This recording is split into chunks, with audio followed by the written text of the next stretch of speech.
паднал, щупил си е определена кост или примерно си увредил коленна става.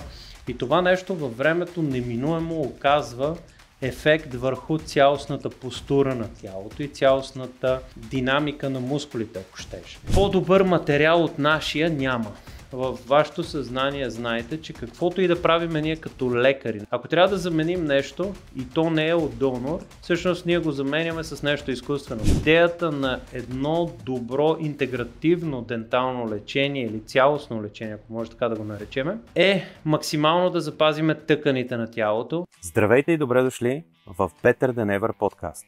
Мястото, където аз, доктор Манол Ивчев, ще си говоря с експерти за физическо, емоционално, психологическо и цялостно здраве и благо. Приятно слушане! Здравейте на всички! Много благодаря за приятните коментари, за това, че споделяте и ми пишете, че всъщност това, което правя е много полезно. Радвам се и се надявам всичко това, в което инвестирам време и ресурс, в крайна сметка да може да помогне на вас, пациентите и разбира се на моите колеги и да може да вдигнем нивото на осъзнатост за здравето, за денталното здраве и въобще за всичко това, което ни подпомага да бъдем по-добри. Също така бих искал да благодаря и на хората, които са с мен и екипа ми, с който снимаме, така че на тях също искам да изкажа благодарности. Темата днес, която бих искал да засегна, е връзката между устата и тялото. Много често това, което чувам от пациентите и от колегите, имаме проблем с дадения зъб, ще го махнем, ще го заменим с имплант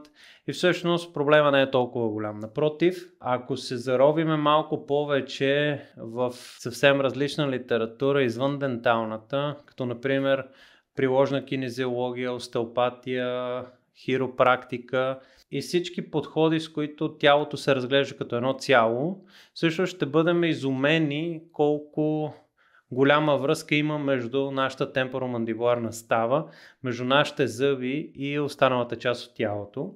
Така че за мен е много важно всички пациенти и всички хора, които слушат този подкаст, след като приключи, се надявам да успявате да го изгледате до края, така че да може да вземете цялата информация. Всички вие да промените разбирането за денталното си здраве и всъщност да осъзнаете, че няма зъб, няма проблем. Всъщност не е вярно, ами е вярно, че няма зъб и има по-голям проблем. Така че идеята на едно добро интегративно дентално лечение или цялостно лечение, ако може така да го наречем, е максимално да запазиме тъканите на тялото, тъкани, които все още не може да копираме, тъкани, които нямаме същия заместител във всички биопоносими материали, защото трябва да е ясно, че всеки един увреден зъб или всяка една износена структура в нашето тяло, до момента в който ние не започнем да принтираме тъкани или не започнем да клонираме тъкани, най-просто казано, заменяме биологично нещо с небиологичен материал или в повечето случаи, ако е биологичен, той в повечето случаи е умрял материал. Тук визирам повече костозаместване. Но ако си представим една фасета или един бондинг, материала всъщност не е такъв, който го е произвел тялото. Бондинга или композитните изграждания в повечето случаи са изграждания, които са от пластмаса, най-просто казано. Да, дентална е, да, с различни видове, оптични свойства е, да, с различна биологична поносимост от една пластмасова чаша, например, но в крайна сметка е пластмаса. Ако ние се постараем да запазиме зъбите си през нашия живот и се стараем ежедневно да прилагаме прости правила, с които ние да ги запазим, разбира се, изключвам травми и някакви инциденти, по-добър материал от нашия няма, най-просто казано. Така че винаги във вашето съзнание знаете, че каквото и да правим ние като лекари, независимо дали сме дентални лекари или медици, които лекуват останалата част от тялото, ако трябва да заменим нещо и то не е от донор, всъщност ние го заменяме с нещо изкуствено. Дали ще е титани, дали ще е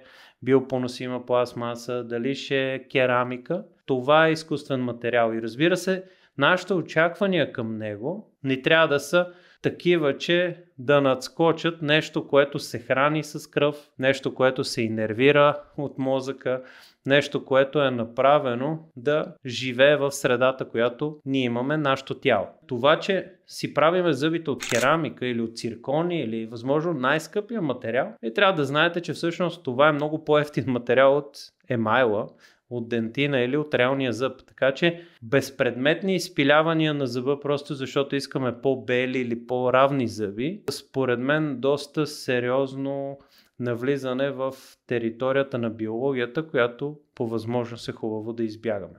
Разбира се, нещо, което последните над 10 години доста сериозно съм се насочил да изучавам, да комуникирам с хора от различни среди, е връзката между устата, между зъбите, темпоромандибуларната става, цялостно дъвкателния апарат и тялото. И тук колегите, които са в моите обучения или мастермайнд групи, те лека по лека навлизат, всъщност осъзнават, че в момента, в който започнем да комуникираме повече с мануални терапевти, започваме ние като дентални лекари да осъзнаваме, че не всичко са 32 зъба. И не всичко е просто да изградим една хубава и блестяща усмивка. Много повече от това е да може да интегрираме функцията и биологията, така че нашата позиция на долната челюст да не нарушава постурата. Това е нова дума, която днес слагам в този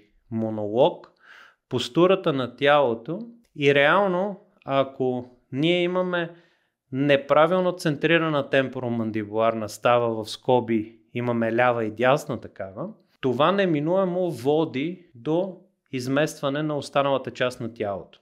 Или обратното, ако имаме изкривявания в ходилата, например, предвид мускулните вериги, които стартират от ходилата и приключват отгоре на черепа, може да си представим тялото като един арлекин.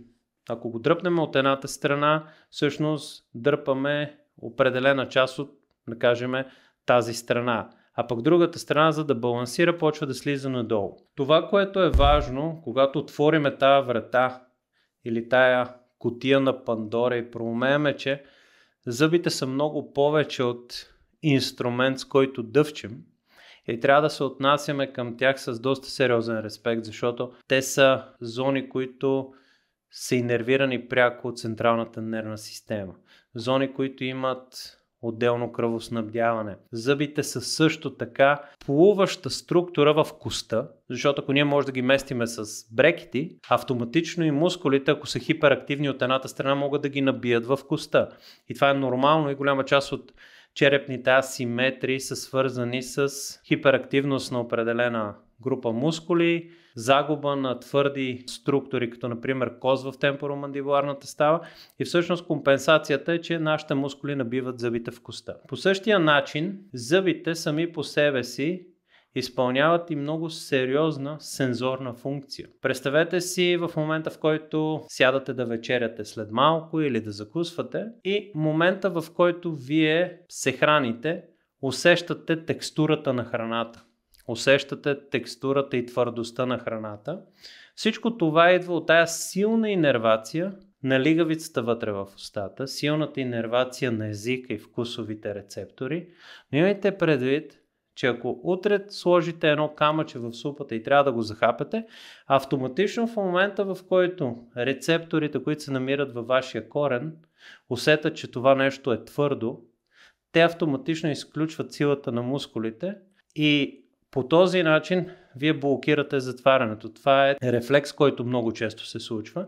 И ситуации, в които имаме импланти, например, или имаме тотално обеззъбени челюсти, такова усещане пациентите го нямат или го имат много редуцирано. Решението да извадим всички зъби и да ги заместим с импланти не е най-доброто. И всъщност мога да кажа, че е много по-лошо, отколкото да инвестираме в това да си запазиме зъбите, защото ще загубиме голяма част от сетивността, която зъбите имат. Другото нещо е, че нашата темпоромандибуларна става, лявата и дясната, съдържа 14% от проприосетивността на цялото тяло. Какво имам предвид проприосетивност? Това е инервацията на определена структура, т.е. колко е чувствителна тя към натоварване, към напрежение, към компресия дори най-просто казано. Т.е. нашите две капсули на темпоромандибуларната става са силно инервирани. И ако отворим, да кажем, анатомията или отвориме в Google, например, как изглежда един череп, всъщност вие ще видите, че зад тази ямка на темпоромандибуларната става се намира ушния канал. Ушния канал, до него се намират много голямо количество нерви и кръвоносни съдове. Тоест тази зона сама по себе си, природата я е предвидила да е силно инервирана с ключови зони като вестибуларен апарат, ключови артерии, които кръвоснабдяват мозъка, които хранят голяма част от региона там. Природата е инервирала темпоромандибуларната става. Защо? Защото най-вероятно вижда ключово звено там, което трябва да може да комуникира бързо с процесора, което е мозъка, и да може да работи на много финно ниво. Сами знаете, че има зони по кожата, които не са толкова чувствителни, и има зони по кожата, като например пръсти, ходила, които всъщност са много по-чувствителни от други зони на тялото. По този начин вие може просто да разберете какво имам предвид с това силно инервирана или силно проприосетивна структура.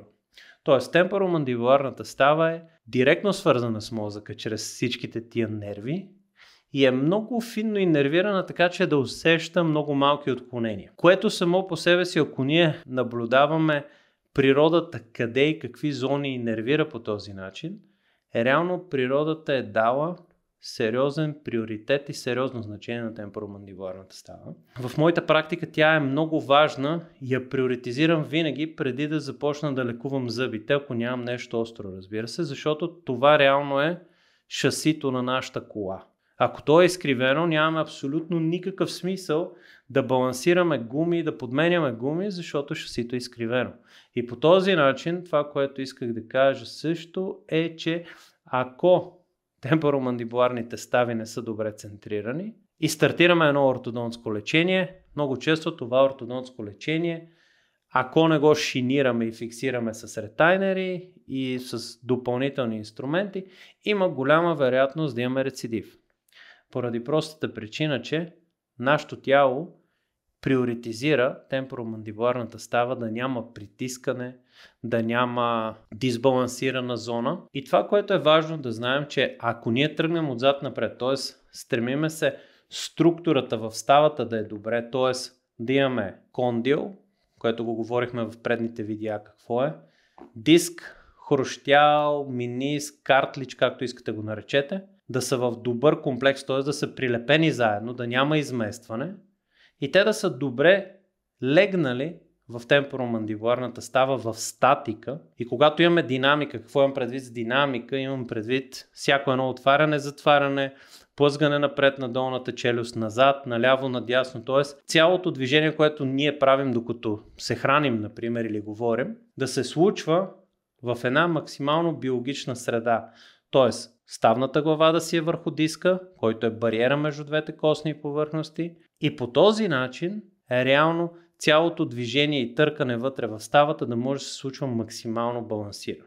И сега тук идва тънкия момент, в който ние на тая става и слагаме едни полицаи, които дигат палките от тук можеш, от тук не можеш да минеш, и това са зъбите. Какво имам предвид? Ако имаме една геометрия в ставата, която ставната глава и ставната ямка спазват при динамика, и всъщност ние сме направили едни по-дълги зъби от тази геометрия, която ставата иска, какво се случва? Почва да става конфликт на зъбно ниво и на ставно ниво. И много често се чупи бондинг, много често се чупат фасети, много често се разклащат зъби, отварят се разстояния, зъбите се разместват. И всъщност тук ние може да видим този конфликт между тия два скачени съда, темпоромандибуларна става и зъби. Което реално ни кара ние да почнем да се замисляме тия зъби, като ги конструираме, да имат една много добра форма, която да не пречи на геометрията в ставата, и в същото време да се съобразяваме както с възрастта на пациента, защото ако имаме една става, която е на 70-80 годишен човек, тя във времето ще се е поизносила, колкото и балансирана да е била. И в същото време ние слагаме едни зъби, които са на 20 годишен човек, създаваме един конфликт между двете структури. И поради тази причина, за мен е много важно да използвам всички възможни инструменти към днешна дата, с които да мога да анализирам тази геометрия в ставата. Какви са те? Всичките възможни рентгенови изследвания, като 3D на темпоромандибуларна става, като ядрено-магнитен резонанс, отделно всички motion тракъри, какво имам предвид, всичките инструменти, с които регистрираме движенията на пациента, като кондилография, и това е един ключов инструмент в моята практика. Инструменти, които са изцяло дигитални, които регистрират движенията, като например Mojo, и всички други инструменти, с които аз мога да регистрирам в моя компютър движенията на пациента. Защото ако ние вземем просто отпечатъци или един интраорален скан от зъбите, ние ще изградим едни зъби в статика. Обаче ако се замислим в момента, статиката почти я нямаме, т.е. стиснатата позиция почти не се случва в този вид, в който ние си я представяме в кабинета. Стисни, чакай да видя, тук ще изпиля. Защо? Голяма част от времето през деня ние стоиме в така наречения физиологичен покой. Тоест нашите зъби са отделени един от друг. И това идва от тонуса на мускулите, които са антагонисти, тези с които затварят и тези, които отварят. Които на база на това колко са активни тия, които затварят и тия, които отварят, всъщност се създава едно физиологично пространство между зъбите, в което ние, когато не говорим, не се храним, не преглъщаме, нашите зъби стоят, като разстояние ни от други. В същото време обаче имаме хранене. И това хранене е движения на долната челюст, водени от мускулите, водени от централната нервна система, спрямо храната, типа храна, с която ние се храним. Т.е. на база на тия проприорецептори, които споменах по-малко, нашия мозък преценя колко да накара тия мускули да стискат. Дали трябва да отвориме повече, ако е парче ябълка. Дали трябва да стиснеме малко повече, ако е бадем. И всичко това се случва автономно до голяма степен, без ние да мислим. Тук си ходим и се разхождаме в парка, ядем бадеми, например, ние не мислиме, окей, сега ще стисна малко повече, защото това е по-твърдо от дъвката, която дъвках преди 5 минути. И в същото време, ако случайно този бадем има, вътре е попаднал шамфастък, например, който е с опаковката отвънка с черупката, в момента, в който го усетиме, нашия мозък изпраща през всичките тия проприорецептори информация до мозъка, че има нещо по-твърдо. И че всъщност, ако мускулите стиснат със същата сила, има вероятност да се увредат тъкани на тялото и то автоматично отпуска мускулите. По този начин всъщност ние ползваме и някои от нашите техники да отпуснем мускулите, създавайки такива предварителни контакти, за да може пациента да отпусне и да може да го манипулираме, като ни трябва да вземем отпечатъци, например. И с цялата тази информация искам да се върна обратно на това, че ние освен физиологичен покой имаме и дъвчене. Дъвченето само по себе си, до голяма част от акта на дъвчене, ние имаме хапка между зъбите и ако се анализирате докато се храните, всъщност голяма част от дъвченето се случва езика дъвче върху непцето, защото голяма част от храната е обработена, мека, т.е. ние не се храниме по начина, по който са се хранили нашите прадеди преди стотици хиляди години. Това само по себе си кара ние като раса, например, да използваме все по-малко и по-малко функцията на нашите зъби. Въпросът е, че ние започваме да използваме все по-малко и по-малко нашите зъби, което автоматично го виждаме като реакция от природата. Все повече и повече виждаме пациенти, които имат хиподонтия или липса на зародиши на зъби, които са двойни и тройни поред, например мадреците, а премоларите са втори. Тоест, природата лека по лека почва да ни адаптира спрямо начина на живот, т.е. почваме да редуцираме малко по малко броя на нашите зъби. Прекъсвам това видео за малко, а ако случайно сте забравили да се абонирате за канала ми, можете да го направите в момента и също време да изкажа благодарност към вас, че все още стоите и слушате този подкаст. Благодаря. Другото нещо, което се случва е, че се появява така наречения морал. Какво имам предвид с морал? Тоест, за разлика от прачовека или от животните, например, ако аз съм силно издразнен на някой в ежедневието си, не мога да скоча и да го захапя за кароти са, например, за артерията. Може би ще си го преглътнеш, ще си го задържа в себе си и реално нашата нервна система това нещо ще го обработва по-късно. Една част от обработката и подредбата на тази информация се случва докато ние сме в така наречената дълбока част на съня REM или Rapid Eye Movement. В тая част ние стискаме с зъби, имаме треперене на клепачите, имаме треперене на крайниците и всъщност в тази част от съня има много силни сили, които мускулите упражняват върху нашите зъби. И сега си представете една небалансирана захапка, всъщност до какво довежда? Ако имаме примерно едни много силни контакти, когато затворим на левия кучешки зъб горе с левия кучешки зъб долу, всъщност ние тия зъби ще започнем да ги износваме повече или нещо, което се случва, ако се генерира много силно натоварване, нашия мозък ще започне да измества тази челюст, така наречените avoidance патърни, които се случват докато се случва този процес на бруксинг. И всъщност нашата челюст ще заобикаля този пречещ зъб, който реално пречи на нашата функция. Всъщност по този начин може да се появи друг пречещ зъб, например десния горен мадрец с, например, десния долен мадрец.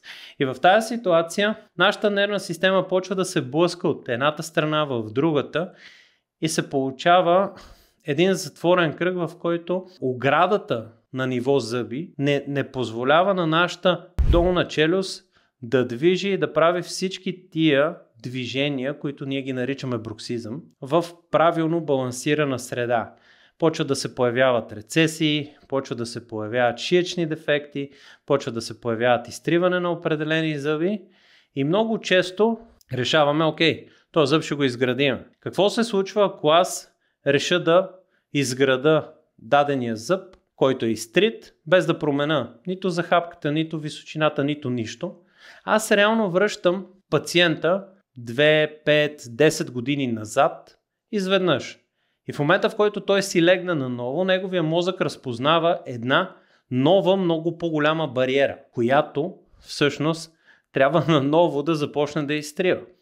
Разбира се, в тази ситуация то не се случва просто ще започне да изтрива този зъб, ами най-вероятно ще се получи комбинация от различни движения, които могат да увредят други зъби. Това, което се опитах да кажа всъщност с всичките тия примери, е реално ние имаме функция, която е физиологичен покой, ние имаме функция, която е на дъвчене, имаме функция, която е на бруксинг, имаме функция, която е на преглъщане, имаме функция, която е свързана с определен тип движения, които са, да кажем, в някаква патологична посока. И реално всичко това ние като дентални лекари трябва да го имаме предвид. И не само. Трябва това нещо да го съобразиме, както казах, с другия горен скачен съд, който е темпоромандибуларната става. И сега тук, ако се върнем обратно на инервацията на темпоромандибуларната става и това, че тя е директно свързана, например, с позицията на таза. Ние имаме изкривяване в темпоромандибуларната става, може да имаме изкривяване в раменния пояс. Това автоматично надолу по мускулната верига може да допринесе до изкривяване в тазобедрената става, което да продължи надолу към ходилата. Какво имам предвид? Когато имаме асиметрия в таза, например, много често може единия крак да е малко по-дълъг от другия. И той да не е структурно по-дълъг, а просто защото едната тазобедрена става е малко по-надолу. И всъщност тук, когато ние планираме нашето лечение, като например с сплинт или с някакъв тип шини, за да изправиме захапката и темпоромандибуларната става на пациента, е немислимо това нещо да се случи без помощта на мануален терапевт.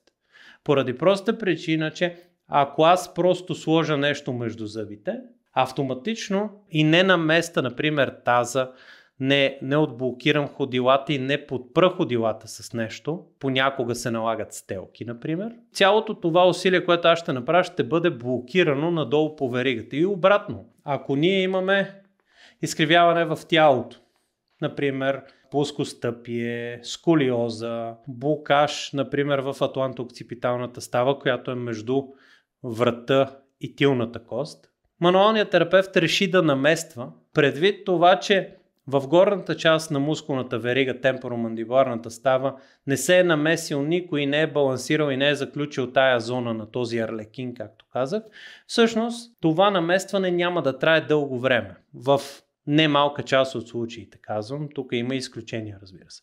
Което какво означава? Означава, че всъщност ще се налага много често ние да повтаряме тези процедури на наместване. По същия начин аз го разглеждам в моята работа. Не си представям моята работа без да работя с остеопат или мануален терапевт, поради проста причина, че аз съм осъзнал, че ако преместя темпоромандибуларната става в някаква посока, автоматично това нещо трябва да се предаде надолу по тялото. И ако имаме блокаж в тазобедрената става, то не може да слезне надолу до ходилата. И разбира се, обратно. Това са ключови зони и ключови фактори, в които ние като специалисти трябва да ги проумеем. И трябва да проумеем това, че е невъзможно да работим сами. И поради тая причина ни трябва екип.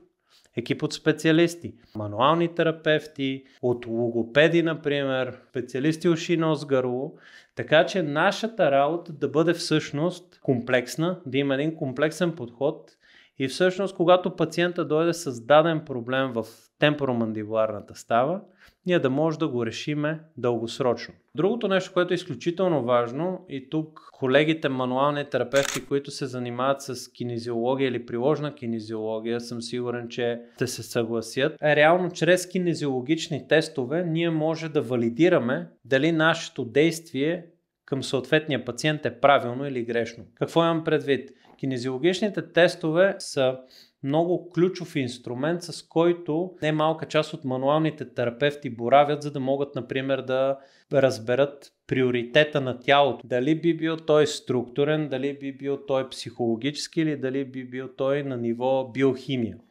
Защото ако тялото, например, приоритизира структура, ние започнем да работим с биохимията, много често удряме на камък. И това съм го виждал по мои пациенти. По същия начин, ако тялото приоритизира психиката и ние започнем да работим върху структурата, много често не успяваме да имаме добър резултат. Така че, чрез кинезиологични тестове ние много лесно може да разбереме в каква посока да насочиме лечението на пациента. И това, което съм планирал в бъдещите епизоди е да дискутираме много по-задълбочено това, защото аз не съм специалист. Много мотивиран съм и така последните години отделям немалко време, за да се уча в тая посока и да добивам нова информация, но със сигурност не съм специалист и смятам, че един специалист много по-добре би ви разказал за това как работят кинезиологичните тестове, например. Много често кинезиологията ни дава една насока в каква посока да работим структурно, в каква посока да работим психологически, в каква посока да работим биохимично с пациента.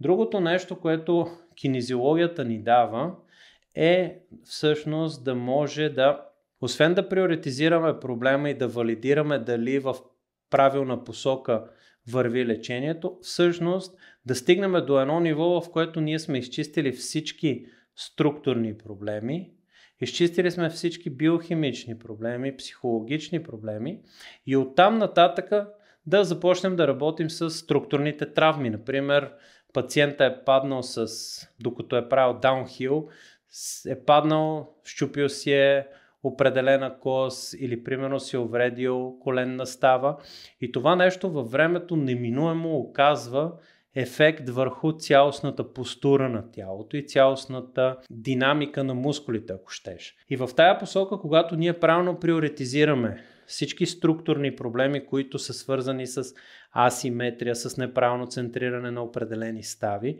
решим ги тези проблеми, накрая остават тия структурни проблеми, които са се натрупали в живота, които по един или друг начин са довели до адаптивни механизми, до адаптивни процеси, които по някакъв начин са моделирали, например, черепа, например, определена кост и по този начин ние трябва да намерим максимално правилната позиция, в която пациента да може да функционира, която може да не е идеална по учебниците, но всъщност да бъде максимално добра за този тип пациенти плюс тези проблеми, които той си е генерирал в периода, в който е живял. И реално да намерим зоната, в която ние да протектираме тялото. Това много често става чрез определен тип сплинтове, определен тип изграждания на зъбите и реално става чрез правилната колаборация с мануални терапевти или специалисти, които се занимават с останалата част на тялото. Нещо много важно, когато споменах адаптивни процеси.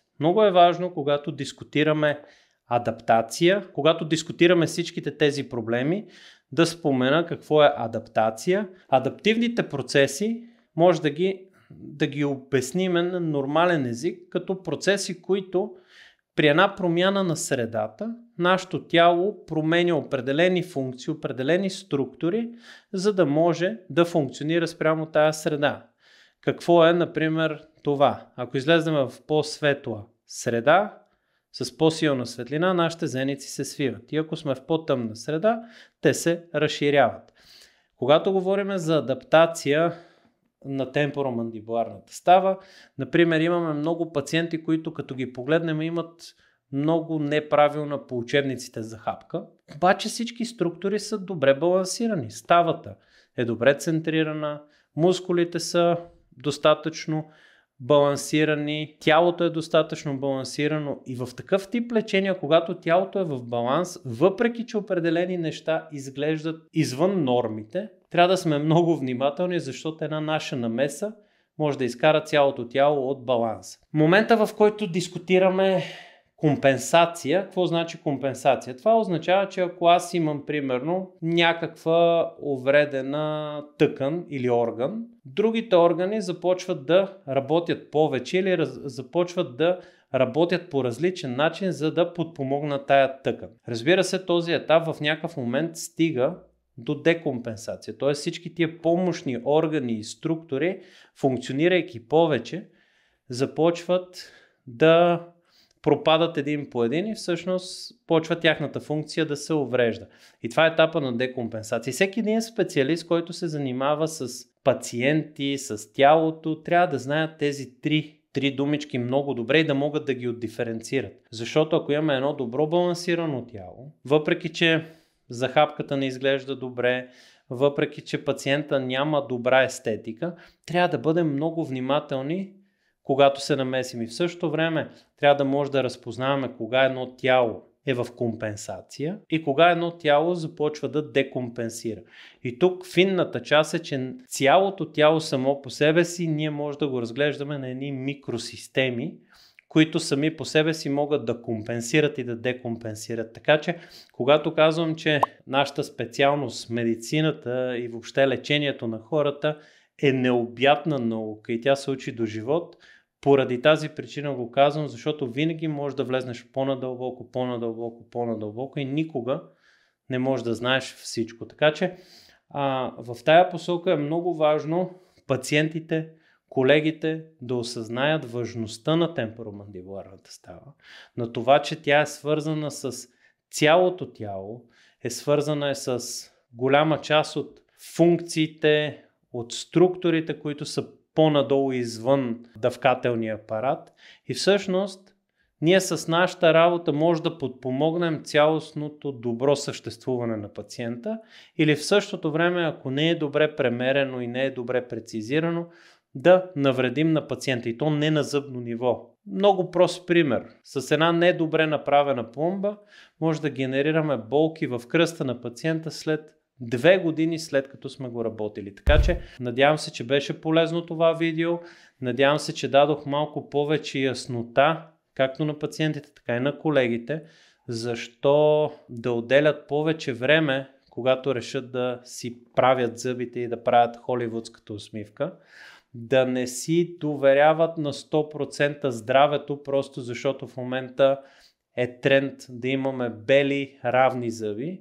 Поради проста причина, че вие си доверявате не зъбите само, а цялостното здраве и бъдеще на вашето тяло. Така че благодаря за вниманието, надявам се, че сте успели да изгледате този епизод до края и разбира се, ако ви е харесало, слагайте коментари, давайте препоръки какво бихте искали да гледате в следващия епизод и разбира се, шернете и лайкнете канала. Благодаря.